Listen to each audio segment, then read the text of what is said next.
तो दोस्तों, आप सभी का हमारे चैनल में स्वागत है। तो बात करेंगे एक और धमाका आ गया भैया, आप लोग सोच रहे हैं धमाका आ गया। गाना का नाम है लहंगवा गील क देला। जो उसका टीजर आ गया है बेस्ट और म्यूजिक से। जो भैया का एक उस पर गाना आया था पहले, दशहरा में आया था शायद, बहुत सुंदर गाना था। तो इसी पर बेस्ट और म्यूजिक पर गाना आ गया है लहंगवा गील क देला। तो भैया गाना का लिखे अर्जुन अकेला जी, जो गाना लिखे थे पहला इसके पिछला होली में कि हसाई रंग सगरी, तो वही गाना लिखे हैं। म्यूजिक दिए हैं हमारे छोटू राव जी, बहुत पुराने म्यूजिशियन हैं। भैया की टीम से बहुत ही जुड़े हुए हैं। तो टीजर आ गया है, जाकर आप लोग टीजर को देखिए, प्यार दीजिए भाई। भैया के टीजर में सिर्फ म्यूजिक रहता है, ज़्यादा कुछ नहीं रहता है। ठीक, गाना आ जाएगा कल, बता देंगे।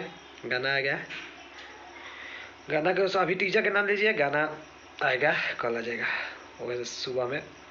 तो हमारे चैनल को प्यार दिला दीजिए, सब्सक्राइब कीजिए। बहुत कम व्यू हो गया है, रीच हो गया है चैनल का।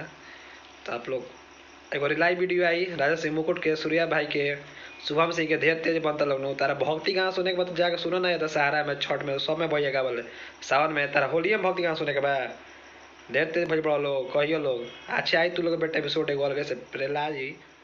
बाकी जय हिंद, जय भोजपुरी।